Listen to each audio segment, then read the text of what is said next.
Halo semuanya, berikut akan saya jelaskan mengenai identifikasi risiko bisnis yang berkaitan dengan manajemen risiko bisnis. Pendahuluan, fokus materi ini yaitu mengidentifikasi risiko bisnis secara sistematis sebagai tahap awal pengelolaan risiko. Nah, yang pertama ada pengertian identifikasi risiko. Identifikasi risiko ini adalah proses mengenali dan mencatat seluruh risiko yang berpotensi menghambat pencapaian tujuan bisnis. Adapun tujuan identifikasi risiko, pertama ada mengetahui sumber risiko, yang kedua menghindari risiko tersembunyi, dan yang terakhir ada menjadi dasar analisis dan evaluasi risiko. Selanjutnya ada prinsip identifikasi risiko. Identifikasi risiko itu harus menyeluruh atau komprehensif yang mencakup seluruh aspek di dalam suatu organisasi. Yang kedua, sistematis dan terstruktur, dilakukan secara berurutan sesuai kerangka kerja. Dan yang ketiga ada berdasarkan proses bisnis, fokus pada alur aktivitas kerja nyata di perusahaan. Yang terakhir ada melibatkan pihak terkait dalam mengidentifikasi risiko bisnis. Kemudian ada sumber risiko bisnis. Yang pertama ada risiko internal atau dari dalam perusahaan itu sendiri, seperti SDM, operasional, keuangan, atau sistem dan teknologi. Yang kedua ada risiko eksternal atau risiko yang berasal dari luar seperti pasar dan persaingan, regulasi dan hukum, lingkungan dan sosial, serta teknologi dan digital.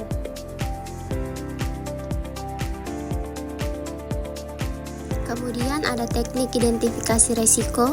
Yang pertama ada brainstorming, berkaitan dengan diskusi kelompok untuk menggali potensi risiko. Yang kedua ada wawancara, tanya jawab dengan manajer atau karyawan kunci.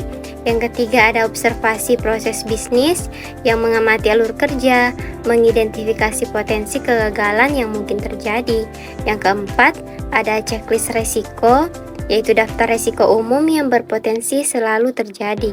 Kemudian digunakan sebagai panduan awal identifikasi risiko. Yang terakhir ada analisis dokumen meliputi SOP yang diterapkan, kontrak, dan laporan keuangan perusahaan.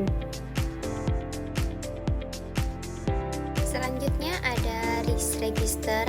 Risk register adalah dokumen yang memuat daftar risiko, sumber risiko, dampak risiko, dan pengendalian awal. Nah, bisa dilihat pada tabel. Contoh format risk register sederhana. Yang pertama ada risiko keterlambatan bahan baku. Sumbernya berasal dari faktor eksternal atau vendor yang akan berdampak dengan terhentinya produksi. Cara pengendaliannya yaitu dengan mencari vendor cadangan. Yang kedua ada risiko kebocoran data nasabah yang bersumber dari internal perusahaan yang akan berdampak pada reputasi dan proses hukum. Adapun pengendaliannya yaitu dengan pembaruan sistem enkripsi. Kemudian yang ketiga ada risiko kenaikan pajak impor berasal dari faktor eksternal atau regulasi yang berdampak pada kenaikan biaya operasional. Adapun cara pengendaliannya yaitu dengan penyesuaian anggaran tahunan. Kemudian ada identifikasi risiko. Berdasarkan proses bisnis, tahapan umumnya meliputi perencanaan, pengadaan, produksi atau operasional, pemasaran, dan keuangan. Nah, setiap tahapan ini memiliki risiko yang berbeda. Selanjutnya ada kesalahan umum dalam identifikasi risiko. Yang pertama, terlalu fokus pada risiko keuangan. Kedua, mengabaikan risiko non-teknis. Yang ketiga, tidak melibatkan pihak terkait. Dan yang terakhir, menganggap risiko kecil itu tidak penting. Selanjutnya kita memasuki risk register proyek pembangunan gedung konstruksi. Berikut contoh format risk register sederhana untuk proyek konstruksi. Bisa dilihat pada tabel. Yang pertama ada risiko kecelakaan kerja, yaitu jatuh dari ketinggian. Sumbernya berasal dari faktor internal atau SDM atau operasional. yang berdampak pada cedera fisik dan hambatan proyek. Nah, cara pengendaliannya yaitu dengan pengetatan penggunaan APD dan jalur pengaman. Selanjutnya ada resiko yang kedua, yaitu kenaikan harga material, semen atau besi. Sumbernya berasal dari faktor eksternal atau pasar, yang kemudian berdampak pada pembengkakan anggaran proyek. Nah, pengendaliannya yaitu dengan kontrak harga tetap atau fixed price dengan pemasok. Yang ketiga ada resiko keterlambatan pengiriman material. Nah, sumbernya itu berasal dari faktor eksternal atau operasional yang akan berdampak pada jadwal pembangunan yang molor. Pengendaliannya yaitu dengan melakukan penyediaan stok atau cadangan di lokasi. Kemudian kita beralih ke resiko yang keempat, ada kerusakan alat berat di lokasi. Sumbernya berasal dari faktor internal atau sistem dan teknologi yang akan berdampak pada terhentinya pekerjaan fisik. Adapun cara pengendaliannya yaitu dengan jadwal pemeliharaan alat secara rutin. Yang resiko kelima itu ada resiko perubahan regulasi atau IMB atau PBG. Sumbernya berasal dari faktor eksternal atau regulasi dan hukum yang berdampak pada penghentian proyek secara legal dan denda. Pengendaliannya yaitu dengan konsultasi hukum dan audit kepatuhan perizinan. Selanjutnya kita memasuki sesi pertanyaan dan jawaban. Yang pertama ada pertanyaan, mengapa sih identifikasi tidak boleh dilakukan satu orang?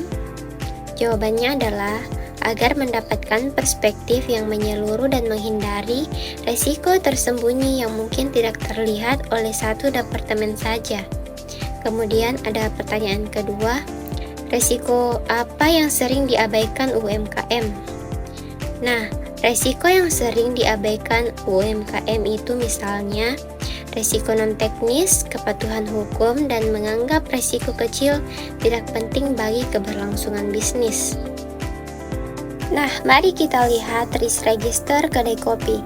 Berikut contoh format risk register sederhana untuk bisnis kedai kopi, bisa dilihat pada tabel di samping. Yang pertama ada resiko kualitas rasa tidak konsisten. Sumbernya berasal dari faktor internal, SDM atau baristanya, yang akan berdampak pada menurunnya kepuasan pelanggan.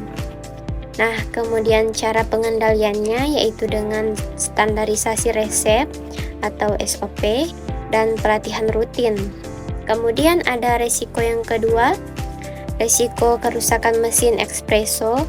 Sumbernya berasal dari faktor internal, aset atau teknologi yang berdampak pada terhentinya operasional penjualan. Pengendaliannya yaitu dengan servis berkala dan penyediaan alat manual brew sebagai cadangan. Kemudian ada resiko ketiga, resiko kenaikan harga biji kopi. Sumbernya berasal dari faktor eksternal atau supplier atau pasar yang berdampak pada menipisnya margin keuntungan. Pengendaliannya yaitu dengan mencari supplier alternatif atau kontrak pembelian jangka panjang. Selanjutnya, resiko munculnya kompetitor baru. Sumbernya berasal dari faktor eksternal atau persaingan yang akan berdampak pada penurunan jumlah pengunjung. Nah, cara pengendaliannya yaitu dengan inovasi menu dan program loyalitas pelanggan. Selanjutnya, resiko yang kelima ada resiko kebocoran data transaksi. Sumbernya berasal dari faktor internal atau sistem IT yang berdampak pada rusaknya reputasi dan tuntutan hukum. Pengendaliannya yaitu dengan pembaruan sistem enkripsi